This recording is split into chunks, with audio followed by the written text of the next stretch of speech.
It's the secrets that make us sick. You can't get what you want and acknowledge. So let's have a conversation on this time.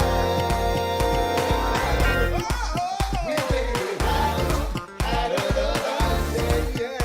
We're taking it out of the box. We're taking it out of the box. You know it's time. So let's talk about it.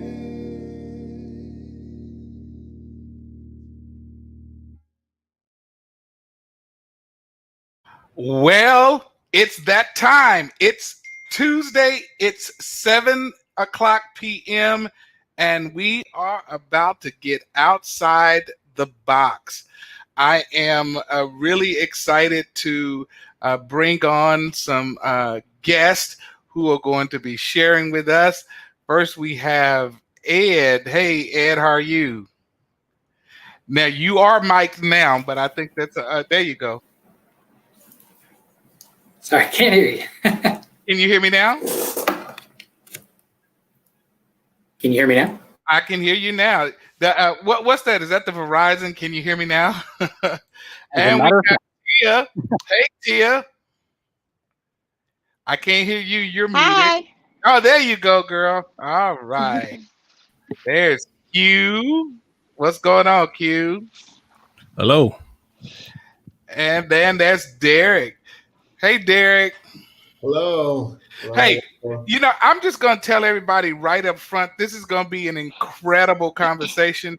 But even more than that, when I grow up, I'm going to be like Q and I'm going to get the professional mic, with the stand on it, and you can have it all up here and all of that kind of stuff. Okay, so let me tell you, the first thing I want you to know is that this is going to be conversational. We're just going to have a conversation, and there are going to be a lot of questions that I don't know the answer to, and I'm sure many of my viewers won't know as well. So some of it are going to be very basic questions, just kind of help us understand. But I do want to assure you, this conversation will not be about judgment. It's not going to be about, all of that kind of stuff. This is going to be conversation. And so let's get started. The first thing I would like for you, Edward, you, Tia, if you would both just kind of answer, just so I can get a baseline of the conversation. Do either of you identify as Christian? formally. Formally. Well, that's a good way to answer, because I was going to ask if you're not now, were you before? Okay, so you said formally. What about you, Tia? I would have to agree. I do believe there is a higher power, and I'm more spiritual but I do take on. I grew up in the Baptist church, so I can't say that it's still not in me, because it definitely is. Okay, and so before we move the conversation needle even further, let me just ask you: was the choice of how you wanted to live your life, did that impact whether or not you maintained that relationship of Christianity and church or what have you? I was far from it before. Okay. What about you, Edward? I had a separation of thoughts well before I was thinking about relationships. Okay. All right, great. So now here's the prevailing question for me. What is the difference between plural marriage or polygamy and polyamory? How would either you kind of define what the difference is? Because I guess, again, in my unaware mind, I don't know what the difference is. There's one major difference. Polygamy is purely a legal standpoint. And as far as I'm aware, I have not seen anywhere where polygamy was equally treated for men and women. Okay. I may be wrong about that one, but so far, everything I've seen, it was a man was allowed to have multiple wives. Whereas polyamory, there's no legal ramifications. It doesn't have anything to do with a formal legal relationship. but it is equally considered for anyone, regardless of gender or identity. You can date multiple people. Right. All right. And Would the you agree word with that, Tia? polyamory, yes, I would agree with that. And the word polyamory basically means poly, which means many, and amory, which means love. So many loves is what the word breaks down to. Okay. And so it's interesting because as I go through my list of questions, and I have a lot of questions for us to have a conversation about, let me tell you. So, where did I have it written? Okay. Is it always, and maybe this is my brain going to polygamy, but is it always one man and multiple women? Is that the makeup? No, a relationship is whatever I guess you choose to make that relationship be. My Okay. situation is that I have a husband whom I've been married to for 30 years, and I have another partner whom I call my wife, and her and I have been together for 2 years. Okay. And he has a girlfriend, and she's currently single on her other side, but she is still open to date whomever she wants. Okay. All right. And so I just had a question come in. Could you have them to introduce themselves and say what they I didn't hold on, I'm trying to read it. The current relationship. Okay, she just I didn't do that, and that was rude of me. Let me give you guys a chance to introduce yourselves and then kind of tell me what your relationship status is. My name is Tia Boyd. I'm currently in a poly-monogamous. I currently have 2 partners. So I am not open to dating at this current time unless the dynamics of our relationship change and I decide to go and be like solo poly. But as of right now, I am only dating my husband and I'm only with my wife. But they can still date. So they have another partner besides me. Okay. And that's going to steer us in the direction, Tia, but I'm going to get back with that. Okay, Edward, you talk about you. My name is Edward. I'm currently polyamorous. I'm in what we refer to as a triad at the moment. So I have a steady, primary partner who is a woman, and we are currently both dating another woman that she is open to date whoever she chooses. And that's where we are right now. But I've been in pretty much every form of a polyamorous relationship you can think of. Okay. All right. So, Derek, had you before today heard of polyamory in terms of the makeup of polyamory relationship or polyamorous relationships?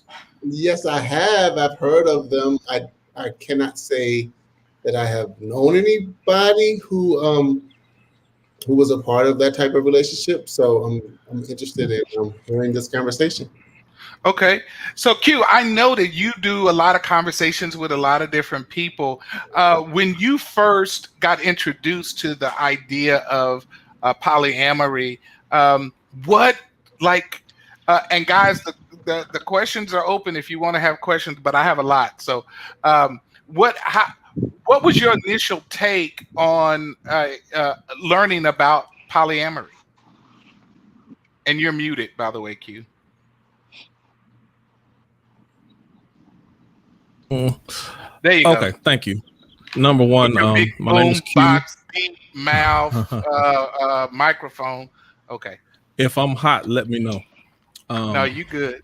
And I don't mean hot. I mean like if my microphone hot. So, all right. Oh so, yeah. Well, yeah. I know you ain't hot like that. I'm hot like that. I'm hot like that. That's how hot I am. I know the other side. So, nothing. I've been doing a meeting of the mind / free thinkers for probably a little bit over a decade. So there's no conversation that's foreign to me. So when they talked about, we had conversations about polyamory. The term itself was something that I wasn't familiar with. And so we did a show sometime last year about it, and very interesting just to learn that there are it's terminology, it's rules, it's standards, it's ethical lines. There's a lot of things going on. So it was very interesting to me because I think from the outside, people looking in, I think we look at it from our messy minds and we just look at it as a pass, you know, a pass to do what you want. A pass but to it's much more structured than that. So that's what was interesting to me. But that brings me to what my next question is: Can you cheat? Can you cheat in a polyamorous relationship? And both of you are going yes. So if we go by Tia, what you said, which was the many loves, well then how can I cheat? Well, there's dishonesty or someone not being truthful to you. It's still the same, because if you're telling me that you're with me and you're dating this person, but then you go out and you have an encounter with someone else that's not the partner who you said that you're with, then that's cheating.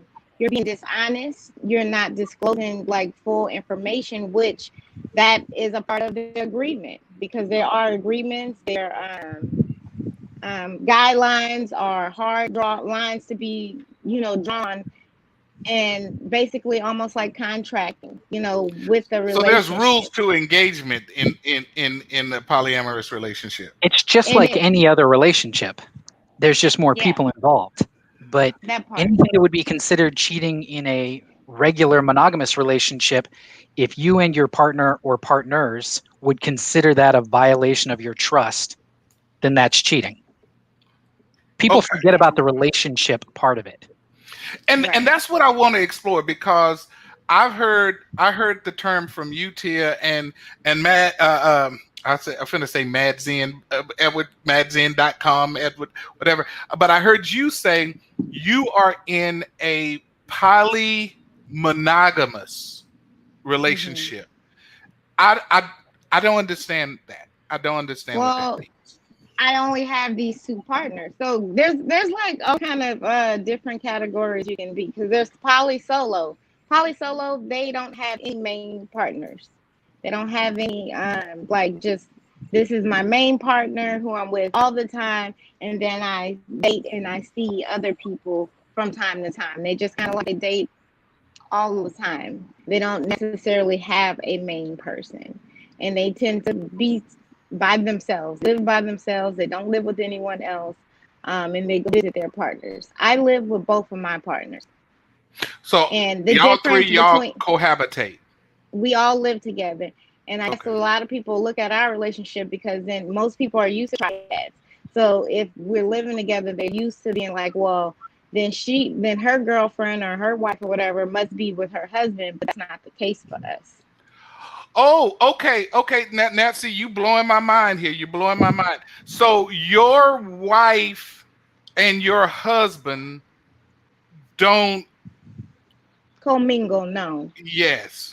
I mean, we all take care of each other. We all live in the same house. We all do for each other and look after each other, and they love each other, just not in the same magnitude that they love me. Okay. All right. Now, Edward, you said there are rules in every relationship. And so how are the rules developed in a multi-way relationship? How are they developed? I think the easiest way to try and think about it, because with all those different titles, yes, there's a lot of ways to make it more complicated than it needs to be. But in the simplest terms, just think of it the same way you would have with any other relationship, where, you just are respectful of each other's feelings. You are respectful of, basically just treat them like a person. The only difference is you have multiple people. So it does get more complicated as far as if you're dating 3 people or 4 people. Now you all have to respect, okay, this person may have different boundaries than this person. So just because this partner, and somebody asked for a definition of partner, just anyone you're dating in any way you can refer to as a partner, and then you can get in the weeds and give them extra titles as like a primary and all these other things. But anyone that you're dating can be a partner. Primary, secondary, tertiary. Right. And people get really Yeah, I try and avoid all that unless you're talking with somebody who already knows what you're talking about. So if Okay. you're new to All the right. conversation, partner and partners, and I only say primary, it's the most common one as far as like if you have someone that you're the most invested in, like in my situation, I have my primary girlfriend and we've been together the longest. Anyone else we meet, we've met together. So she's the primary and someone else would be, an addition to that sort of thing. Other people have it in a different way. So there's a lot of ways to look at it. But it's just whatever rules work for you within your group of, partners so you can all be respectful of their lives, their needs, and their boundaries. You can't worry about it too much in trying to define it. Okay, and I would imagine this is probably for you, Tia. If you truly love your spouse, how can you be okay with them dating and sleeping with others? How would you answer that question? What does love have to do with sleeping with other people? There's people that go out and they have one night stands. They love them. And what does me loving him have with him going out and being with somebody else? Oh, okay. People So often relationships are con- different in terms of but how you people define often it. confuse sex and love in the same manner. There's Okay. Right. people that have lots of intimate relationships with others without ever having sex. Yeah, I find it a Uh, weird question when people ask that. Like, no one ever asks you if you have more than 3 siblings. If you have more than one sibling, nobody ever says, oh, your second sibling, you must love them less. You never truly loved your first sibling when another one comes along. Or if you have more than one child, nobody ever says, oh, you can't possibly love your second child as much as you love your first one, as if love is a finite thing. It's not pizza. If I give a slice away, I'm not missing a slice of pizza. Love is an emotion, right? So it has literally no limits. But as soon as you put sex into the mix of a possibility, and there's tons of polyamorous relationships with no sex involved at all. Okay, So you done blew people my get mind stuck on that. again. You just Yeah. blew it again because I had a complete misunderstanding. Just blew it all over again. So there are polyamorous relationships where there is no sex involved. Polyamorous is correct. about love, not sex. Okay. Right. Okay. And people seem to think that just because you're poly, that all we do is sit around and have sex. And the truth is, there's more conversation than sex because you have to always be considerate of somebody's feelings, of this person's emotions, and like where they are mentally, and like it's just not always fun and games. Like I could have done something, well, I feel this way today, and so like I need for you to comfort me in this way. It's not all about sex, but people literally think that we just sit around and have orgies, and that's not the case. I'm gonna tell you just so that I'm transparent. That's what I thought it was all about. That's what most people think. I thought it was a legal way to get anybody good as you wanted. People confuse swinging with polyamory all the time, and they are Yes. very, very different things. Swinging is sex without an emotional attachment.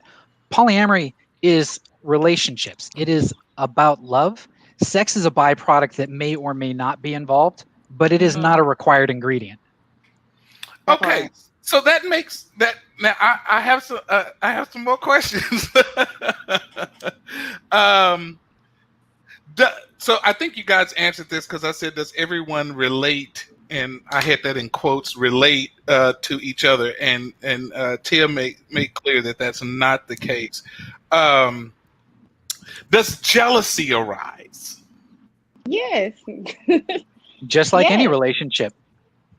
It happens. Like if say you with your partner and then you have a new partner, so now they're cultivating a relationship with that new partner, and you're used to having all that time. So now you're having to share that time, and it becomes foreign and weird, and it makes you feel away because like, well, I'm used to you being with me all the time, and now you're giving that person my attention, and you have to. For me and for us, we ask, well, why are you feeling that way? Let's sit in that moment and let's understand, why are you having these emotions? So you don't avoid the conversation. You just No. go boom right at it. You can't You avoid are the conversation very because upfront. then You cannot have that, because then if you continue to have these feelings and you continue to let your partner continue with that relationship without ever addressing it, then you're going to have resentment towards their new partner who had nothing to do with nothing, and it's not fair. One of the healthiest things about polyamorous relationships is it forces you to communicate more openly and honestly, not only with your partner, but with yourself. If you can't be Hmm. honest about how you feel, recognize it, and express it to your partner, you won't survive in that kind of relationship. But it's just like any relationship with jealousy. If you don't bring it up immediately and address it fairly and honestly, it would ruin a monogamous relationship as quickly as it would any other relationship. Polyamorous people just have more practice at communication. Q. Question: and this is a question for Edward and Tia, are you sometimes hesitant to, whether it's permanent, temporary, to bring another person in who hasn't experienced that lifestyle, because they may not mentally, like you're talking about, they may not be able to handle what that actually means? Yes and no. So, yes, there is a fear because you don't know how they're going to react and what it's going to be.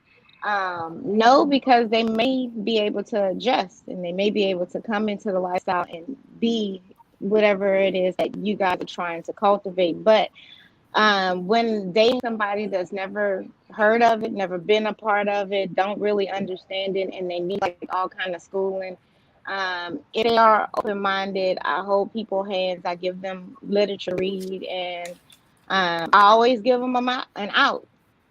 Before I feel like my feelings are becoming too entangled in it, I will let them know, like, this is my levels of feeling that I'm having for you right now.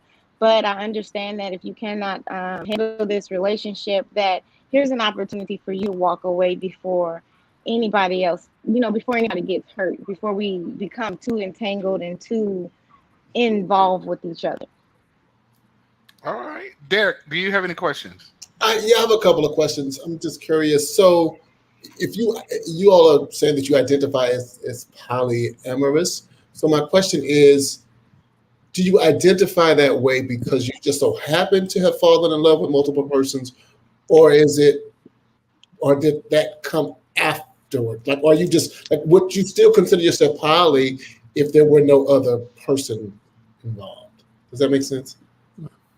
I would.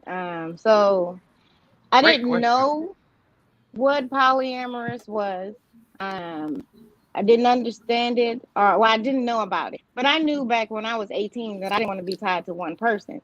And unfortunately, I was raised in a house where you find a husband, and you marry him, and that's it. But everybody I've ever been on with, I cheated on every last one of them. And it's not because I didn't love them and I didn't want to still be with them, but I wanted to be with them too. Like, I just could never find it in myself. I mean, I can do it for so long, but then eventually it's just, I felt like I was drowning. Like, I couldn't be who I am, and I couldn't live. And I might as well not breathe because I couldn't be. Okay. For me, it was well before I thought about relationships or sex in any kind of adult manner. I was raised in a house with a dysfunctional parents, as far as the only reason they stayed together was because of the idea that divorce is bad. They were super, super Roman Catholic. They were like, no, you don't get divorced. So they dealt with the fact that they hated each other. And anybody who does that, oh, we'll stay together for the children, or we'll stay together because divorce is bad, you're fooling yourself if you think people can't tell, especially children. Children don't know the nuances of lying. They just see the truth of how you act and how you feel and the way the room feels. So I knew early on, just because someone's married and just because someone says, I love you to this person, that has nothing to do with reality or actual love or whether or not they're happy. So I grew up seeing love as this broken thing, but I also saw other families where Mom and dad were perfectly happy. They were actually in love the way the TV shows it all the time. So it didn't make me think that love was bad or broken as much as what people tell you about it isn't always the truth. Like there's exceptions to every rule. So early on, I started looking for that exception to every rule, regardless of the topic. Love just happened to be one of them. And I thought of that idea. Yeah. At that age, I didn't know about sex yet. So I'm sitting there going, okay, well, if they say you can only love one person, but they don't love each other, I mean, that can't be what love is supposed to be if they're that unhappy. So in my child brain, I'm comparing it to the other versions of love I've seen, like friends and children and, brothers and sisters, that kind of thing. And only in one brand of love did anyone ever act like you could only love one person. Like people tell you, oh, you have a huge family, you're incredibly lucky. Oh, you've got 10 brothers and sisters, you are rich with love. And that applied to every version. You've got tons of friends, you're rich with love. And only when it came to the marriage portion of it, where that suddenly changed, and that made no sense to me. So I assumed it was one of those phrases that was just said for the sake of saying it and didn't really apply to everything. There had to be an exception to that rule. Could I ask one more question? Thank you Yeah. for answering that. That's fascinating to hear. I had a couple of questions, but I just want to ask one more at this point. And that is because we sort of alluded earlier to the difference between marriage in terms of like a love relationship between, or a decision between a group of adults in this case, and the legal concept of marriage. So I'm curious as to, are there complications of having these type of relationships when it comes to the legal aspect in terms of like what the rights that the legal contract of marriage affords persons who are a part of it? Are you not able to take part in those? Because I know, like, for instance, like with same-sex marriage, one of the reasons why there was a push to go to have full-on marriage was because, okay, you want people to be able to visit you in the hospital, and you want like end of life rights, and you want somebody to be able to inherit whatever you are left, whatever you leave here. So do those things kind of come into play when you have these type of relationships? Like what happens with your estate should you die? I mean, not without being morbid, but you get those are complications, but there's ways around it. Just like with anyone who is, say you're single for any particular reason, you're just not married. You can assign like power of attorney to whoever you like. And you can have power of attorney with more than one person. Like you can have a list of folks if you need to do so. But yes, marriage does make it easier in a legal sense for people to wrap their head around. So in a hospital situation, that's the most common place where you're going to run into a real problem. Estates and things like that, power of attorney fixes all of that. The hospital is where you run into the problem. But that's the same thing. Yeah. Same-sex marriage, it's just confusing to people. Or like taxes, because like let's be be honest that our system, America, is really flawed because people who are married get all of these things whether they love each other or not. So I'm jealous because they get to park in the park because they're married and they get to claim all these kids or whatever. I don't get that because I'm not married. So likewise, that would also, so there are other complications I would guess that you don't get to take advantage of. I just see that as I get so many other benefits. I don't worry about the tax break. All right, Q, I'm gonna come to you. I want to hit a couple of these because then I have maybe a polarizing question. So I'm gonna get to my question in a minute. This one says, have they assigned nights to spend with each other? And I think about that because my reference is my wife is really into this. What is it called? Seeking sister wives or sister wives or whatever. And so the one guy who has like 5 wives, he has a night assigned to each of the thing. And I think that that's what this person is asking. Do you how do you cordon off your time to be with multiple people? Tia, you can start.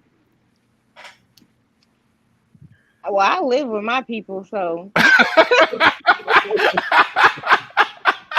That's the easiest way. I guess that makes it easy. Yeah, it's that's just the easy. easiest When way you by ready far. to go to sleep, yeah. So like, we all sleep together. I sleep in the middle, and they sleep on the outer sides. Now, if there's going to be like intimate times or whatever, we have a guest room which we utilize, so that I can have a long time and the other person is, not there.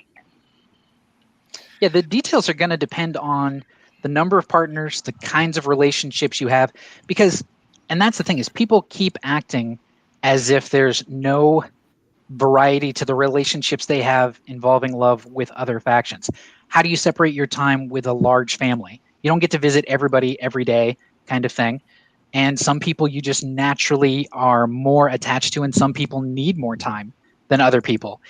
I've dated people where seeing them once a week was plenty. They've got busy lives. They give me one night a week where we can actually see each other, go on a date, and that's plenty. And then there's other people that they're addicted to the cuddles and they want to see you all the time, and that's just what they need emotionally to be happy. So how you work it out is absolutely going to be different from one relationship to the next, and is going to change dramatically as you add someone in.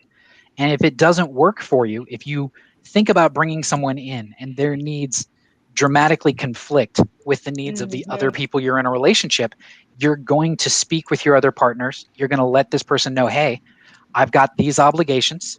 This is what I can do. Are you okay with that? Can you live with that? And we're all adults. This isn't right. People act as if it's all black and white. No, we're adults. If you're willing to do this, then you accept there's limitations, like a long distance relationship. The relationship is worth the difficulty of keeping it going, even though you're far away from each other. You decide if it's worth it. So I think you guys have already kind of answered this about commitments and promises to the others. But the second part, I think, is really a good question. What happens if the vows or commitments or promises are violated? Edward said out. Well, I mean, it's like any other relationship. If somebody, in a monogamous relationship, if somebody violates the vow you made to each other, what do? They keep acting as if it's more complicated or difficult.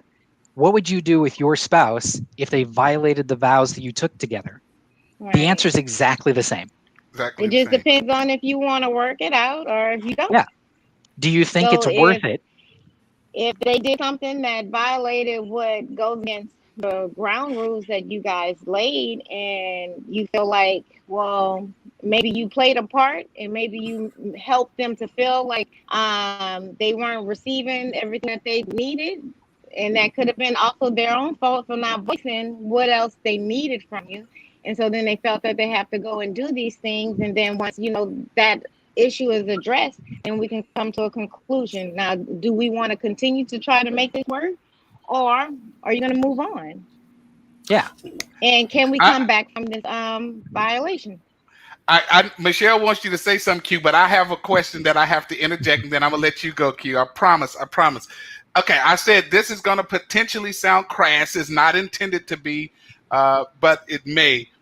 Do you have to be gay or part of the LGBTQI community to be in this type of relationship? Not at all. Okay. Because again, remember, it's about love, not sex. So can you love? I keep having a hard time dividing that. Really? If you bring yourself back to that. I'm talking about you never had sex with somebody you weren't in love with. Yes, but I'm talking about from the perspective of like being in a relationship. Well, you have relationships with people all the time that you're not make you gay. sexually attracted to. Exactly. Well, but I think you don't love your father or your brother.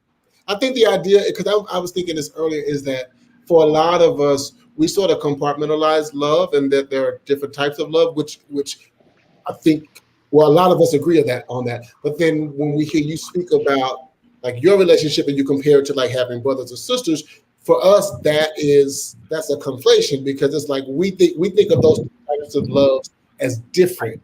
And that's the only reason why people don't understand it, is because think about how many married couples are old. They love each other dearly, but they've passed their sexual prime. Is their love no longer legitimate and real simply because they no longer have sex? Not in any way. No one says grandma and grandpa aren't really in love, but add sex to it and everyone gets confused. That's the stumbling block. But remove sex from the equation as being important.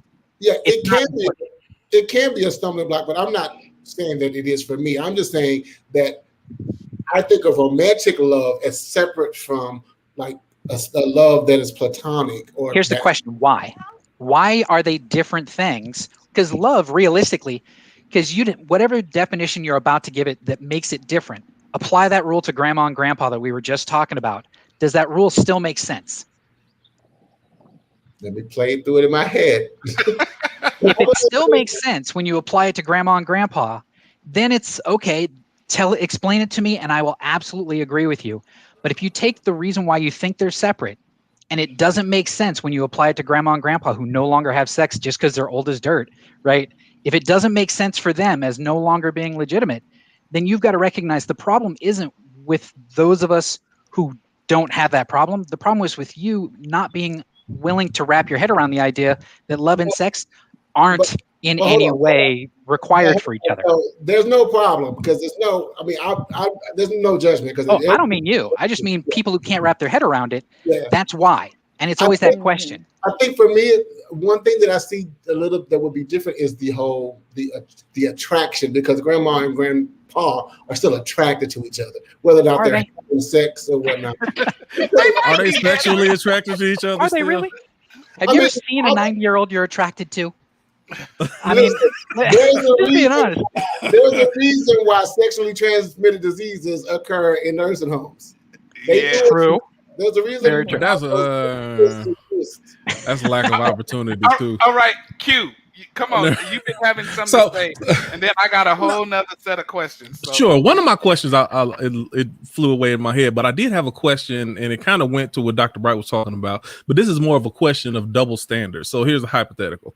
I'm gonna ask both of you this, more so Tia, but I still want to get your side as well. So Tia, if and I'm talking about double standards, but if your husband and you have a wife also, if he decided to add a male partner for himself, would that be an issue? And then on the flip side, Edward, if you decided to add a male partner for yourself, would that be a problem for your female partner? So for right, me, Tia, you go no, first. it's not a problem, but you've never disclosed this to me before. So for you, Right. for him to be like, oh yeah, so I'm a man now. Okay, when did this happen? And not that it's a problem, but like I just want to know, like, because you could have been expressed that to me. Like we're very open and we talk about a lot of stuff. So cool. When did you decide this, and like let's move forward and how you want to move that, and what does that look like for us, and what does that look like for you? Okay. All right, My Edward. husband likes women, so I think your previous question about do you need to be a member of the LGBT community to be poly, it definitely helps remove complications, say that sort of thing happens, because I've personally been in relationships where so someone who's new to it, they've never really given it thought, they were born and raised never even considering the option that you're allowed to be in love with more than one person. Right. That opens up a lot of thoughts in their head, which for a lot of people, they never think about whether or not they're gay or bi or any other thing, simply because they don't allow themselves to think about it. Realistically, when you look at the spectrum, most people are not this or that. They're somewhere in the middle, and that's just mathematically the way it works. But they never stop to think about it. So this opens up their mind, and suddenly they start considering it. And when you're with someone who allows you to communicate and be that honest and tells you it's about love more than sex, it does open up a lot of doors for people where they didn't really think about talking about it before or even considering it before. And now they're like, in her situation, he never told her, hypothetically, if he never told her, it very well could be because he's new to it and he had never been comfortable enough with anyone to even, especially himself, to ever think about it. So it really is more about trust than anything else. So if you are open-minded enough to move past something instead of considering it a problem, then it's just like any other new thing that pops up in a relationship. If my spouse in a monogamous relationship suddenly tells me, oh, they want to move to Alaska, is that a problem? Well, it depends on your relationship, and it depends on, how big of a deal is this to you. Another partner, my other partners don't have to be involved with this other person, right? That's the other thing. It can be a completely separate. Absolutely. Okay, so my a lot of mind's people going confuse blown that. all over again.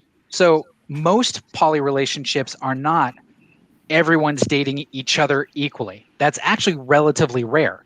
The more common thing is, say a couple that you would consider a normal couple, guy and girl, they're dating each other, but they also are allowed to fall in love with people outside of these two. As long as they don't violate each other's trust and they're open and they're honest with each other, if this person goes off and dates someone else, as long as they're happy, you don't mind. Because really the question is, do I love you enough to care more about you being happy than I care about who gives you that happiness? So if they want to go off and date a guy or a girl. That's an interesting perspective. Well, that's really what jealousy boils down to. Do I have to be the person? Well, because it really boils down to that. Yeah. Because if you truly love someone, wouldn't it, in theory, be more important to you that they be happy, regardless of who gives them that happiness, than you being the one who provides it? If you really love them, it's hard to argue with that. Like, if I love my children, I want them to be happy doing whatever they dream of, even if it completely goes against what I think they should do with their lives. If it makes them happy and they grow up and they want to be a stand-up comedian or whatever craziness where I'm just like, oh, you're going to be broke for life. If it makes them happy, if I truly love them, I'll support that. If I don't support that, can I really say that I love them as much as I think I do? Mm-hmm. So you got to ask yourself that question. I'll also say, for jumping back to you, Dr. Bright, well, I don't know why. Edward is a whole lot older than anybody thinks he is. So don't think he's like a Derek Jackson, just young. I'm about to be 48 in 2 weeks. So yeah, he's not just speaking from a bunch of books read. He has experience behind what he's saying. Okay, so thank you, Q. Here's kind of throwing this back in there. What would it be abnormal for someone to be Christian and be polyamorous in your minds? I would say it's not common. I mean, I personally know people that are devoutly religious. Well, I should rephrase that. They're devoutly personally religious. They know their family doesn't agree with what they're doing, but their relationship with God is very strong. They have no doubts about their relationship with God, and they're very, very happy in polyamorous relationships. But they also view it differently. They view it as, so I've got one friend who's very, very religious, and they're very happy that way. They told me once, if God didn't want me to do it, he wouldn't make me this happy falling in love. And he was just like, because he says he feels that same joy and love with, he's currently dating 3 people. All 3 people give him the same kind of love that he has, that people describe all the time as like, oh my God, I can't believe I found someone who makes me this happy. And he says that can't be fake. He's very honest with himself. He goes to church all the time. He says, I don't believe that is something that can truly be wrong. And because the rules that tell me it's wrong were written by men, I'm not going to take that as gospel. I'm going to let God judge me. And if I'm wrong, I'll pay for it. But I feel this good and I feel this loved. I'm going to decide that God must have chosen that for me. So is there a number? So I'm going to start with you, Tim. I like your snicker there, Edward, because you probably know where I'm going. So, yeah. Tim, is there a number of partners your husband would be allowed to be involved with outside of you? Because you said he has a girlfriend outside of you that's not a part of y'all's triad, if I'm using these words correct. Oh, well, I don't know what I'm talking about. Okay. That was me. Is it a V? That's a V? You have a V? I have B. Yeah. Okay, I'm so learning. if your husband, is there a number that's like, okay, you can have one girlfriend, but you can't have three? Is there any kind of those restrictions in typical relationships that are polyamorous? I mean, for the guidelines that we laid as our relationship, yes, you only have one girlfriend at a time. Because you also like when they do become intimate and that you have to take all those body counts into consideration and all the energy and things that are passed between that and also being tested on a regular basis and stuff like that. So no, you can't be Wow. out here slanging it. Okay. Thank. See, this is why, because I'm just in awe because, like, I find it hard to be around one person all the time because that's just me. I could never, like, I can't even get it in my brain, like having multiple people around me, and I gotta like, I don't know, Really? all of them. So, and- Derek, you don't have friends right now who you know actually slanging it, but they just doing it undercover. They not open. They not open with it. I know a lot of whores. That's Do I have super friends? common. No, of course I have friends. I'm talking about for me. Like I totally get Okay, it. I got you. I'm just saying Right. for me, from looking outwardly to you all, and I'm thinking like it's hard for me. I don't like people like that. Like Right. And if you're not that kind of person, it wouldn't be the lifestyle for you. right, Just exactly. like people who are introverted don't like to go to the bars and the clubs for partying. So for them, they're sitting there going, I can't picture that lifestyle, but that doesn't make it wrong. Whereas in a relationship status, people who don't get it will regularly tell you, because I don't understand what you enjoy, I think it's wrong. Yeah, I don't And think that's where the problem is. Yeah, I can't pass judgment, whatever Right. you do. I just think it's interesting because for me, I'm thinking like, wow, that's See, a lot of emotional. for me, I'm an emotional sponge, right? Oh. So I'm one of those people, if there's more love to give and more love to get, absolutely. The only time becomes a problem is just physical time. Do I have enough time to be able to see people without making anyone else that I care about not have enough time? And that's where I draw my lines. You can only juggle so much. It's just like working or anything else. Can I handle 2 jobs and not burn out, right? Is it worth it? And you decide on your own. If the love is good enough, then you find the time.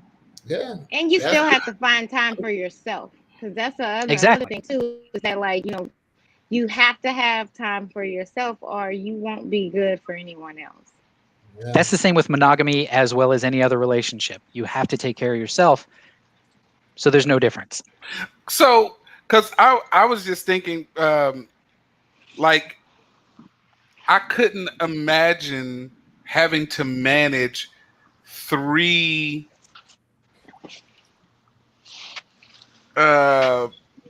like you said, your friend has 3 partners.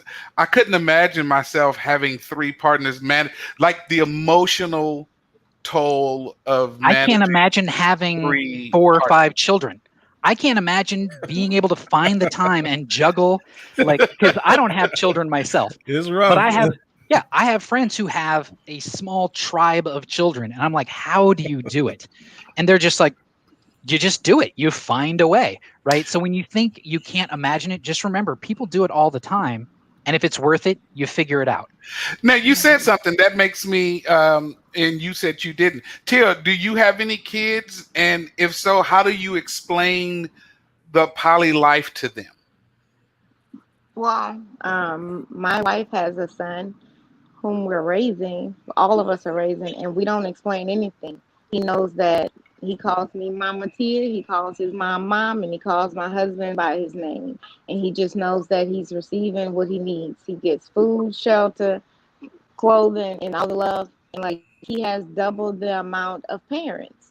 He has double the amount of eyes. He has double the amount of love. So currently, only thing that he knows is that we love each other. Will that be more of a conversation later on I guess once he gets older, will that be more of a conversation? Yes, later it will be a conversation on like how does this necessarily work?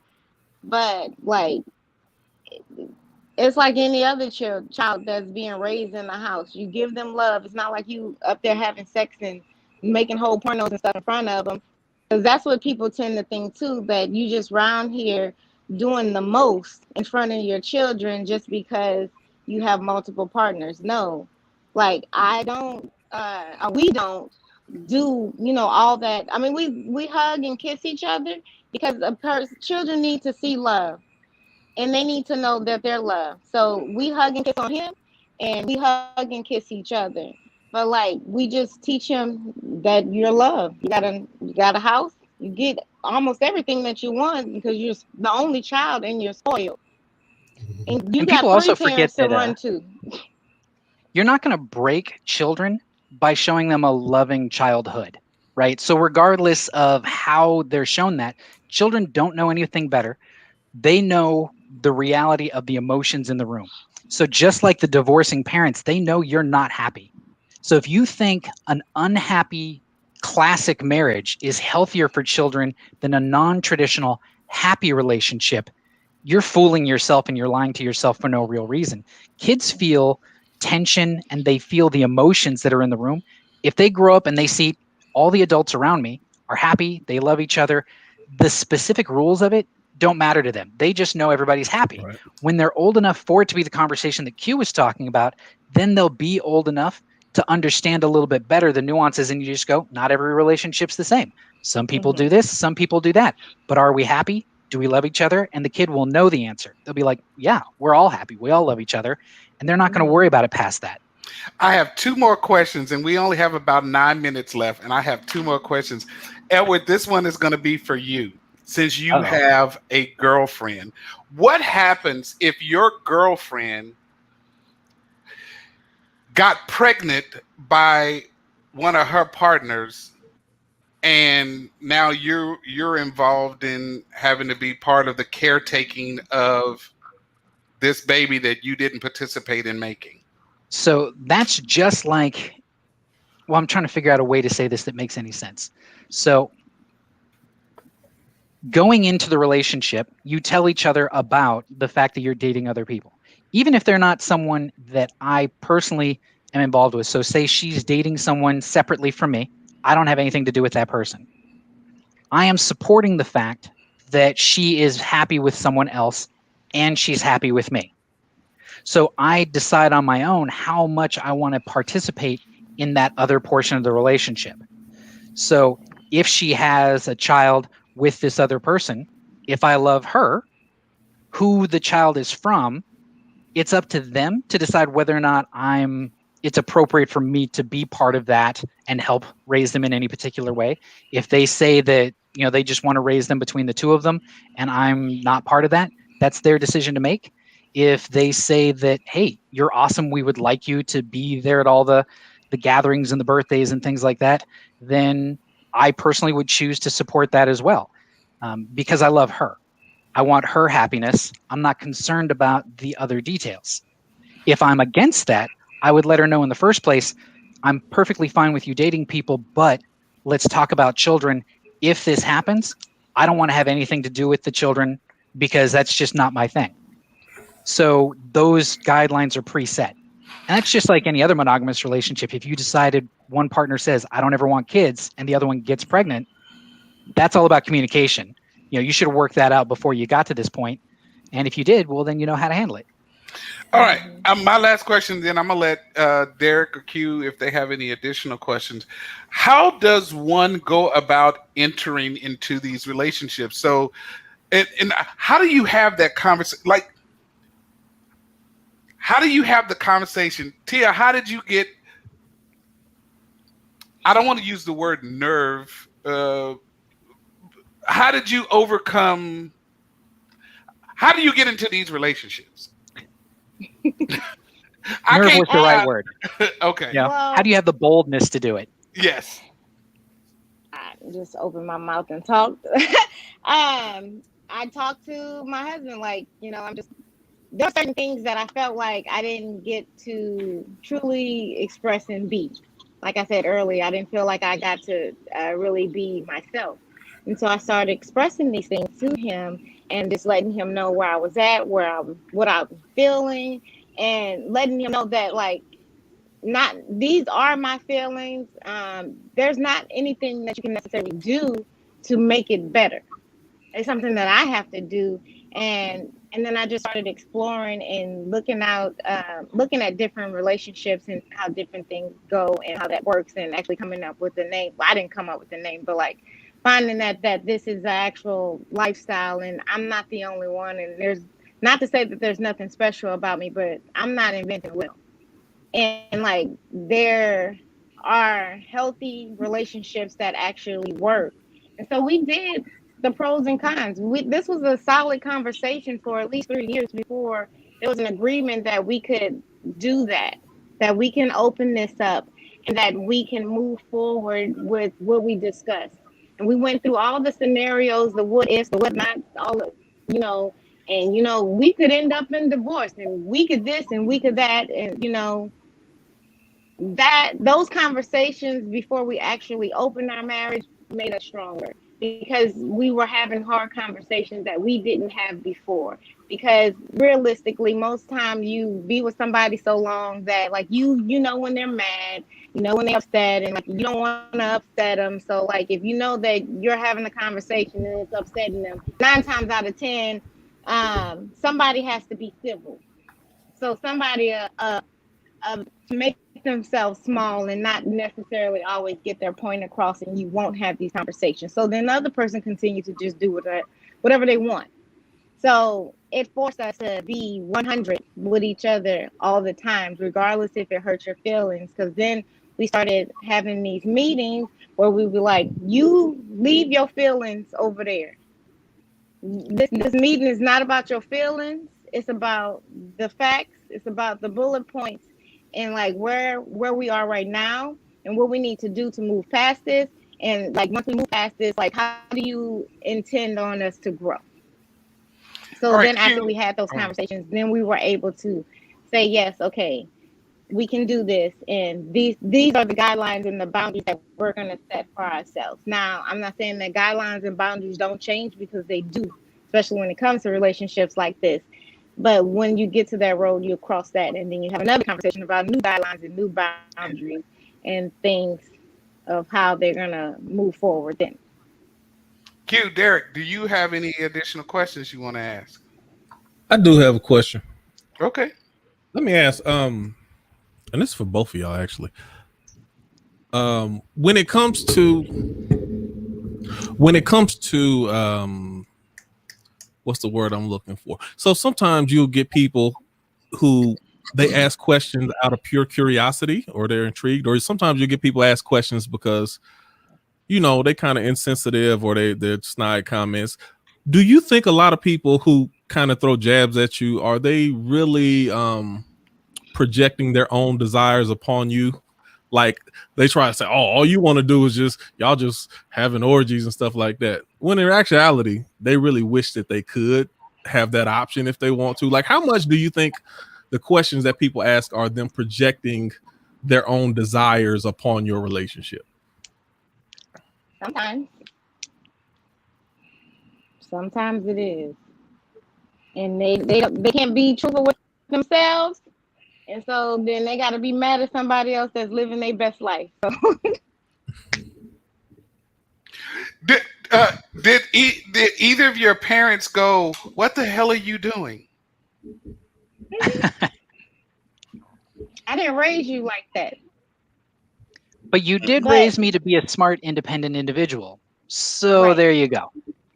Yeah, so it was like, I didn't raise you like that, but I was like, but on the other hand, my mom was like, you're exactly the person that I raised you to be. You don't take no shit. You stand on your own 2 feet. You do what works for you. So if it works, it works. I can't judge you. I live my life. I think for Q's question, because I do like alternative life coaching, and I counsel couples all the time, and like I kind of help people figure out the roadblocks when they're new to this kind of lifestyle. So they're trying it out, they're running into roadblocks. So I'll do counseling for groups of couples that are trying to figure out how to form those boundaries and such. And I get those questions all the time that you're talking about. And depending on how they say it, yes, sometimes you absolutely can tell this person, they cheat on every person they've ever dated, and they're acting like I'm the hypocrite. But at the same time, I don't respond to the questions thinking about that. I respond to the question with, okay, genuinely, what part of it is the stumbling block for them to really wrap their head around? Like the sex and the love part, more people often than not who genuinely want to know, that's the only part that confuses them. As soon as they go, oh, wait, it can be just about love and their sex doesn't have to be in there. All of a sudden, like you can see light bulbs going off and they're like, okay, now it's starting to make more sense. So I just sort of approach it as if they're genuinely trying to learn, regardless of how they ask the questions. Can I ask All right. my Yes. final question? So just for both of you, whomever wants to chime in. So do you think that monogamy is part of human nature, or is it like just part of like the heteronormative kind of like pressures of society? Like, do you think, because I know I've heard a lot of people, there's a lot of debate on whether or not we're meant to even be monogamous. Like, is that a thing, or are we just like forcing it? I think as an institution, we're told that, and I think it absolutely applies to some people. Just like if you ask about gender roles, do you think there are gender roles that are supposed to be there? For some people, absolutely. They're absolutely happy if they get to do these certain things, but it doesn't apply to everyone. I think the bigger problem is, as a society, we act as if monogamy is the only option that is okay. If people could just accept the idea that, just like anything else, it definitely works for some, it won't work for others. If it doesn't work for you, no one's asking you to do it. Right. There's some Cute. relationships, there's some poly relationship where, like, I have a partner, say my husband didn't date anybody and he's just with me, and that's fine. He's monogamous. Like, he doesn't want to date anybody else. They have that. And I just feel like it's to each his own. So it's, whatever you feel. My question was almost going to be the same. It's almost the same as Derek's, so I'm glad he asked it, but it's kind of on the flip side. Is a cheater a cheater regardless? So whether they're in a monogamous relationship or whether they get in a poly relationship, they're still going to be a cheater because that's their character? Or do some people cheat because you're probably trying to live a certain lifestyle that your nature isn't designed Interesting question. Okay, for that one, if you don't mind me jumping on this one, Tia. Sure. There's a big difference. So I think there are people who absolutely cheat simply because they think they have to not hurt their regular relationship. Like, they're married, they think, oh, my spouse would never accept the idea that I need more than just one person can give. So it forces them into that spot. If they had permission, it wouldn't be cheating, because the definition of cheating isn't how many partners you have. It's Right. Did you violate the trust of your partner? So if there are other people who they can have permission and they'll still just do it and keep it a secret because that's the part of it that they like, right? So it depends on your personality. Did you feel like you couldn't do it if they accepted you, or are you doing it either way just because you like the thrill of what you're not allowed to have? Real. Yeah. Well, guys, thank you so much, Edward, Tia, Derek, Q. Thank you guys for coming on. I really appreciate. This has been a very informative conversation, something that I knew nothing about and wanted to understand. So I appreciate you guys giving me the opportunity, if for no other person, giving me the opportunity to learn something that I did not know. I'll say that, I think I'm glad that we have the opportunity, that technology now affords us the opportunity to have these conversations and meet people we would otherwise not meet. So again, thank you guys very, very much. Y'all have a great day. Next week, we have another great discussion. I'm not going to tell you what it is. You got to hop on and see. Next Tuesday, 7 o'clock. Everybody take care. Goodbye.